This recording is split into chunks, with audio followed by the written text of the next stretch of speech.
l'on voit à travers les commémorations, et notamment celles voulues par le président Macron, qu'on va célébrer des morts, mais on va très vite passer sur les causes de ces attentats et leurs conséquences depuis 10 ans. Place tout de suite aux ondes du Grand Échiquier, c'est parti. Les ondes du Grand Échiquier, Alain Destex. Et j'accueille, comme d'habitude, Alain Destex, sénateur honoraire belge. Bonjour Alain, comment allez-vous? On vous voit parfaitement, je suis ravi de vous accueillir. Bonjour à tous. On vous reçoit extrêmement bien. Merci beaucoup Alain d'être avec nous. Alors, on a décidé tous les deux, cher Alain Destex, de consacrer ces ondes du Grand Échiquier, une forme de spécial, 10 ans après les attentats du 13 novembre qui ont touché, ému la France au plus profond de notre chair. On le rappelle, 130 morts le 13 novembre, il y a 10 ans, en 2015. Et pour cette saison du Grand Échiquier spécial, cher Alain Destex, j'ai demandé à Baudouin Wisselman, le rédacteur en chef de Frontières Plus, d'être avec nous. Cher Baudouin, tu as réalisé un documentaire qui est sorti aujourd'hui, 10 ans après les attentats du 13 novembre 2015. La menace islamiste pèse toujours en France. 10 ans après le Bataclan, la victoire salafiste. Je t'ai demandé d'être avec nous aujourd'hui parce qu'avec Alain Destex, on va parler salafisme, on va parler de la crise des migrants, les attentats de Paris, bien sûr, la Syrie, Angela Merkel. On reviendra sur le profil, le parcours de certains djihadistes du 13 novembre.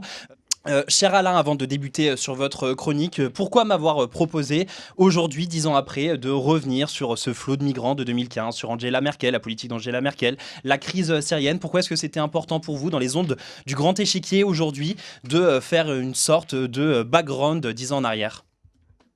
Mais parce que l'on voit à travers les commémorations, et notamment celles voulues par le président Macron, qu'on va célébrer des morts, mais comme Baudouin l'a très bien dit, on va très vite passer sur les causes de ces attentats et leurs conséquences depuis 10 ans. Et j'ai voulu les resituer, si vous voulez, dans le contexte de l'époque, et notamment dans le flux de migrants et la politique d'Angela Merkel, qui a un rôle direct avec les attentats de 2015. Et vous constaterez que absolument personne ne parle de ça, ni dans les discours officiels, ni dans les médias. On est peut-être les seuls sur Frontières à en parler. Et puis, puisque vous me posez la question d'un point de vue plus personnel, mes enfants sont français. Comme vous, Guillaume, on en avait déjà parlé, on se souvient tous très bien précisément Absolument. où on était au moment où moi j'étais dans un restaurant thaïlandais à Bruxelles, on se souvient tous de l'endroit précis où on était. Et c'est quelque chose comme le 11 septembre 2001 qui nous a terriblement marqué. Et je me réjouis de voir le documentaire de Baudouin. Je partage totalement cette analyse. Au fond, on a arrêté les auteurs, on a fait des procès quasiment de l'unique survivant, Salah Abdeslam. On n'a pas éradiqué le mal, on n'a pas été aux racines du problème. Absolument, et puis c'est d'ailleurs le nerf de la guerre, ou en tout cas l'un des points névralgiques du documentaire de Baudouin. J'ai pas encore eu l'occasion de le visionner, j'ai hâte de le regarder. Je suis certain que tous nos abonnés, nos auditeurs ont hâte également de pouvoir visionner ce reportage. Cher Alain, aujourd'hui votre chronique consacrée à Angela Merkel, à la crise syrienne de l'immigration de 2015. On évoquera aussi le parcours d'Abaoud, et puis on discutera de Molenbeek, vous étant belge, une véritable pépinière du terrorisme. Ce que je vous propose, cher Alain, c'est que nous commencions tout de suite avec votre chronique, puisqu'en ce jour anniversaire des attentats de Paris, vous établissez un lien entre les flots de migrants de 2015 et ces attentats, et vous soulignez la responsabilité d'Angela Merkel, chancelière allemande à l'époque. Expliquez-nous pourquoi. Oui, tout commence en Syrie en 2012. Il y a la guerre civile, la tentative de faire partir à Bachar el-Assad du pouvoir, et le flux de migrants commence à arriver de Syrie en Europe petit à petit à partir de 2012. Mais c'est surtout à l'été 2015 que la situation devient critique, avec un afflux de migrants sur les îles grecques et en Hongrie, à Budapest, à la gare de Budapest en particulier. Et c'est à ce moment que Angela Merkel prend seule et sans consulter personne, sans consulter ses alliés européens et sans consulter le Parlement européen, elle prend la décision d'ouvrir les frontières de l'Allemagne et par conséquent de l'Europe, puisqu'on est dans un espace de libre circulation, à tous ces réfugiés coincés aux frontières. Et elle a cette fameuse phrase Wir schaffen das, mon allemand n'est pas très bon, nous y arriverons. Eh bien, je peux déjà vous dire qu'on n'y est pas arrivé. C'est une décision qui a eu d'énormes conséquences sur lesquelles je reviendrai. Mais je veux d'abord rappeler l'épisode du petit Aylan qui intervient à peu près simultanément à la déclaration d'Angela Merkel au début septembre 2015. C'est ce petit garçon, vous vous souvenez certainement des images, retrouvé mort sur une plage grecque. À partir du moment où tout le monde voit le corps d'Aylan, plus aucun raisonnement, plus aucune critique ne put s'exprimer. Quasiment tout, sans exception, tous les médias européens rivalisèrent pour convaincre l'opinion de l'obligation morale d'accueillir les migrants. Cette photo du petit Aylan devient l'équivalent du célèbre cliché de la petite fille nue fuyant un bombardement au napalm au Vietnam qui a marqué un tournant dans la guerre. La diffusion de cette photo était pourtant très choquante. En temps normal, la presse occidentale ne montre pas ces images et condamne sévèrement ceux qui brisent cet interdit. Nous n'avons vu aucune image des victimes des attentats de Paris, qu'on commémore aujourd'hui, de Nice, de Bruxelles, de Berlin ou d'ailleurs. Marine Le Pen a même été poursuivie en justice pour avoir diffusé sur ce qui s'appelait Twitter à l'époque, fin 2015, une image de la décapitation du journaliste américain James Foley avec le commentaire Daesh, c'est ça. Alors après cet épisode du petit Aylan, plus d'1 million de migrants sont parvenus en Europe en quelques mois, principalement en Allemagne, mais aussi en Autriche, en Belgique et en France. Mais qui étaient ces migrants? Eh bien, quand on regarde dans le détail, la crise est partie de Syrie, le conflit était en Syrie, mais le nombre de Syriens accueillis en Europe n'a jamais dépassé 40% des demandeurs d'asile cette année-là et la suivante. Beaucoup, en fait, de migrants ont cherché à profiter de cette fenêtre d'opportunité dont on se doutait qu'elle ne durerait pas pour se mettre en route vers l'Europe. En Irak, au Pakistan, en Afghanistan, en Iran, mais aussi au Maghreb et en Afrique subsaharienne, des dizaines de milliers de personnes ont tout quitté suite à la décision de la chancelière allemande. Elles ont tout vendu, maisons, voitures, biens, pour pouvoir payer les passeurs. Car c'est une autre caractéristique de cette crise migratoire, les plus pauvres et les plus démunis n'ont pas pris la route, ils n'en avaient tout simplement pas les moyens.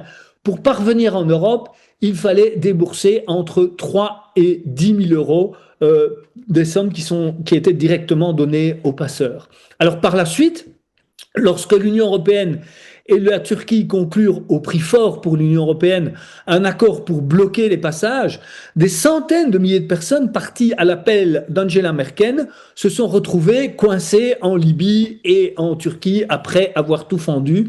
Et de cela, on n'a jamais parlé non plus. Et avec cette crise, l'image d'Angela Merkel, qui était jusque-là plutôt négative, est devenue extrêmement positive. Vous la qualifiez d'ailleurs d'humaniste en chef.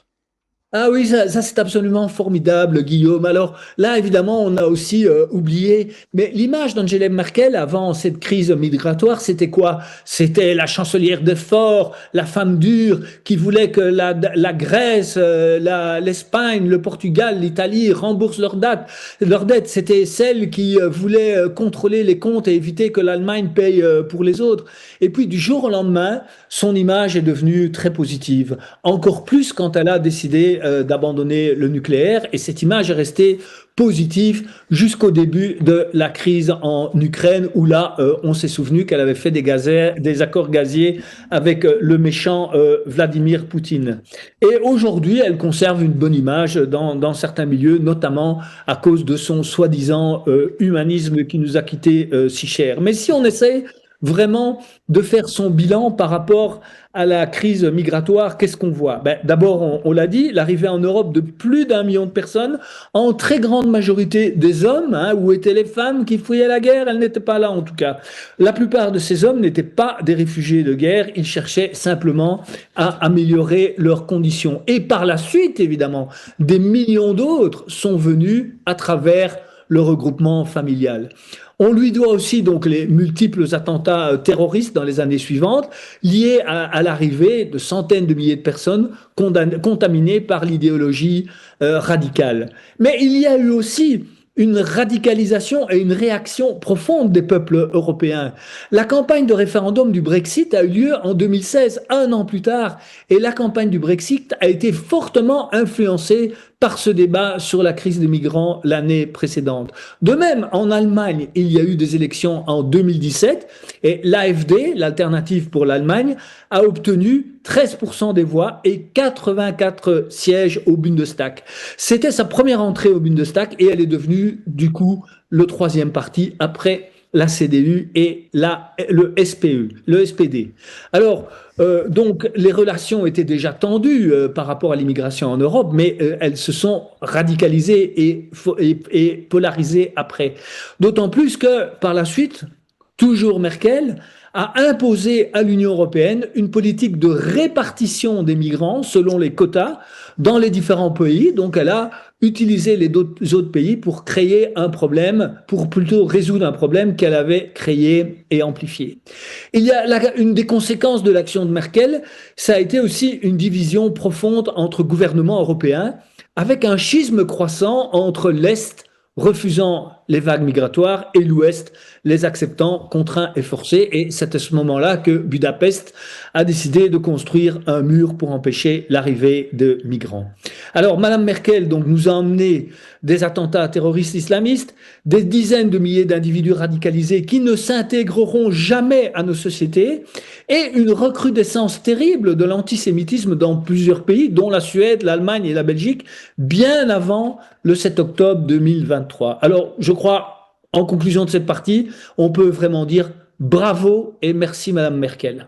CQFD, j'ai envie de dire, cher Alain, j'ai hâte d'avoir l'avis de Baudouin. Ce n'est pas encore le plus grave, hein, puisque selon vous, elle porte aussi une responsabilité dans les attentats de 2015, car les auteurs seraient arrivés par le flot de migrants. Ces attentats auraient-ils eu lieu sans cette vague migratoire ? Oui, Guillaume, c'est une réalité longtemps niée par les médias. Le système médiatique a mobilisé toutes ses ressources pour refuser même d'envisager cette possibilité. Rumeurs, mythes, fantasmes, intox, préjugés, volonté de créer la panique, autant de termes utilisés à l'époque pour discréditer la simple idée que des djihadistes auraient pu emprunter la route des migrants. Alors, c'est particulièrement important de le rappeler maintenant, à l'époque où on parle de nouveau de censure et où le président Macron veut interdire les réseaux sociaux. Eh bien, je vais vous donner quelques exemples qui illustrent l'aveuglement et le déni de la presse à l'époque. Réfugiés, le fantasme de l'infiltration terroriste, ça c'est France Inter. Non, les terroristes de Daesh ne s'infiltrent pas parmi les migrants, ça c'est TF1. Des djihadistes parmi les migrants, une théorie ridicule qui ne tient pas la route, ça c'est RTL. Marine Le Pen fut l'une des très rares figures politiques à alerter sur ce danger. Elle a été critiquée, on s'est moqué d'elle. Hollande, Valls et Cazeneuve, qui étaient à l'époque président, Premier ministre et ministre de l'Intérieur, ont nié ou minimisé ce risque et se sont moqués de Marine Le Pen. Eh bien, ces craintes, elles étaient fondées. Il a fallu un an après le 13 novembre 2015 pour que les médias commencent à reconnaître du bout des lèvres et sans aucun tapage que les terroristes étaient venus à travers le flot de migrants. Je cite ici Le Monde, qui n'est pas suspect, exactement un an plus tard, le 13 novembre 2016. Je cite, « La plupart des kamikazes ont suivi la route des Balkans jusqu'en Hongrie, plateforme de transit des réfugiés, avant de rejoindre Bruxelles, base opérationnelle des terroristes. » Alors c'est dit comme ça en passant dans un article sans jamais faire les gros titres. Donc l'ouverture massive des frontières a permis ce que certains appellent un basculement stratégique de l'État islamique. Il était bien plus difficile de coordonner des attentats à distance que d'envoyer directement des djihadistes entraînés. Les attentats de Paris et quelques mois après ceux de Bruxelles n'ont pas impliqué quelques individus isolés, mais des dizaines de djihadistes, chacun avec un rôle précis. Depuis Raqqa, en Syrie, grâce au flot de migrants, la conception d'attaques de grande ampleur est devenue possible, avec des combattants aguerris, entraînés, qui ont pu déjouer les systèmes de surveillance européens. Au fond, nous avons transformé nos frontières en tapis rouge vers l'Europe pour les djihadistes, une Europe qui a été frappée en plein cœur par ce terrorisme islamiste. Il est donc très probable que sans le flux migratoire de 2015, les massacres de Paris et de Bruxelles n'auraient pas eu lieu. Alors voilà, une fois encore, merci Madame Merkel, merci à tous ceux dans les médias et le monde politique qui ont nié ou minimisé l'évidence, mais qu'ils se rassurent, ils n'auront de compte à rendre à personne et certains d'entre eux continuent même à parader sur la scène médiatique. La vérité, toujours la vérité, rien que la vérité. Merci infiniment, cher Alain, pour cette excellente chronique. Je le rappelle, chers auditeurs, la chronique d'Alain Destec sera disponible cet après-midi sur les réseaux sociaux de Frontières. Merci beaucoup, cher Alain. Baudouin, que dire? Alors, je me permets quand même de rajouter une petite verbatim pour cet aveuglement caractérisé de la presse de gauche dont vous parliez tout à l'heure, cher Alain. Baudouin, je m'adresse à toi, puisque Libération titrait également « Non, Daesh n'utilise pas les flux de migrants » pour s'infiltrer en Europe. Déjà, ton avis, s'il te plaît, sur Angela Merkel, la crise syrienne, puis après ton avis sur cet aveuglement des médias de gauche. Oui, Angela Merkel, c'est un totem de la politique. On en fait des bouquins en éducation civique à l'école. On l'étudiait comme vraiment la représentation du consensus, de la féminisation réussie de la politique. Angela Merkel était vraiment la figure de la social-démocratie, et en réalité son bilan est très très sombre. Aucune espèce de frein à l'immigration de masse, donc les viols de masse de Cologne, les attentats terroristes, l'insécurité. On parlait ce matin, et vous en avez parlé, cher Alain, de l'augmentation des actes antisémites. Il faut se dire que 80 ans après le nazisme, c'est en Allemagne, l'Allemagne qui, par bonté de cœur, en se flagellant de son époque nazie, accueille tous ces Syriens pour finalement que les Juifs soient de nouveau pourchassés dans leurs rues, des synagogues soient attaquées, qu'il y ait des tirs sur des synagogues. Il y a eu une augmentation énorme du nombre d'attaques contre des lieux juifs et contre des juifs en Allemagne qui font penser à une époque que les Allemands s'étaient jurés de ne plus voir en dénazifiant leur pays. C'est complètement fou qu'en voulant expier leurs fautes par la tolérance, ils en arrivent à revenir à une persécution des juifs sur leur territoire. C'est absolument hallucinant. Et ta deuxième question, pardon, Guillaume. Oui, sur l'aveuglement des médias de gauche dont parlait Alain. C'est vrai que votre excellente chronique, Alain, en fait, met en colère parce que en fait, les médias agissent vraiment, les médias mainstream agissent vraiment comme des désactiveurs de défense immunitaire et de défense intellectuelle. C'est-à-dire que la mécanique des flux impose nécessairement que dans la poussée de ces flux migratoires, il y ait forcément des individus, alors qu'on a des théâtres djihadistes qui sont nombreux au Moyen-Orient, il y en a forcément qui s'infiltrent là-dedans. Je ne sais pas, il faut être bête pour se dire qu'on va distiller un petit poison dans les canalisations de sa maison et qu'on ne va pas empoisonner à un moment donné le robinet de la cuisine. Ça paraît complètement fou, c'est simple comme bonjour. À partir du moment où la Syrie se vide donc d'une part de ses habitants, mais aussi d'une part des djihadistes qui ont mené la révolution syrienne et qui trouvent refuge en France, on retombe dans le même travers que nous avons connu en France, où nous avons accueilli sous le statut de réfugiés des combattants du GIA, donc des djihadistes, des salafistes djihadistes qui ont organisé une guerre absolument abominable en Algérie. C'est la fameuse décennie noire.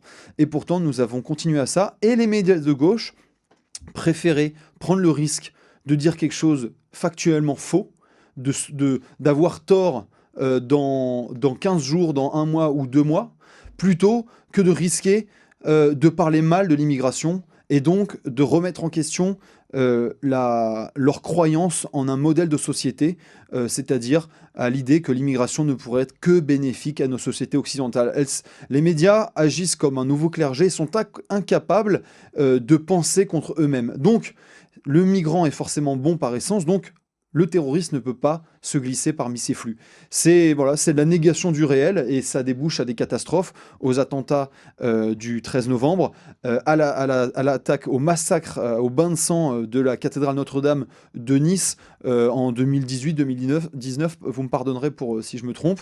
Et vraiment, en fait, on le montre dans notre documentaire qui paraît aujourd'hui sur Frontières Plus, on voit en fait la responsabilité de la gauche dans l'avènement de cet islamisme, puisqu'elle lui a laissé le champ libre. Si je peux continuer, Guillaume, si tu m'accordes encore une minute, je peux te raconter, et les spécialistes dans le documentaire en parlent, comment en fait les frères musulmans se sont servis de cet antiracisme qui naissait dans les années 80, qui s'institutionnalisait, donc avec les lois Pleven, donc les lois contre le racisme, etc., avec la création de SOS Racisme, pour se glisser dans ce discours gauchiste qui consistait à dire: ah, si tu n'as pas de travail, ah, si tu n'as pas de petit ami, ah, si tu ne rentres pas en boîte de nuit, ah, si tu galères, c'est à cause du racisme. Les frères musulmans ont totalement repris ça à leur compte et ont juste ajouté que, en plus du racisme, les Français avaient un tort, c'est qu'ils étaient des mécréants. Et que du coup, ils étaient décadents, qu'ils pouvaient corrompre les sœurs de ces jeunes hommes en les dévirginisant, en les dragouillant. Et donc, la réponse à ça, ça a été le voile, pour se protéger de ces racistes et de ces mécréants. Bon, je caricature, mais ça a été un peu le processus rhétorique. Eh bien, voilons nos sœurs et faisons en sorte qu'elles sortent un peu moins de chez elles, pour qu'elles ne s'exposent pas à cette perversion occidentale. Donc, l'antiracisme a servi comme ça localement, et ensuite, il a muselé toute forme d'opposition, non seulement à l'immigration, donc qui a importé des prêcheurs islamistes, des réfugiés qui étaient des combattants du GIA, plus tard des Syriens qui avaient sans doute participé à la révolution syrienne sous des bannières islamistes, et ensuite a complètement muselé la critique de l'immigration, la critique de la société multiculturelle, par extension de l'immigré musulman, et donc quelque part de toute critique aussi de l'islamisation de la société. Merci infiniment Alain Destex d'avoir été avec nous aujourd'hui. Chers auditeurs, je vous rappelle que l'intégralité des ondes du Grand Échiquier sera disponible dans à peu près 1 heure sur notre site internet en replay, podcast et MP4. Merci beaucoup Alain, et à jeudi prochain. Au revoir.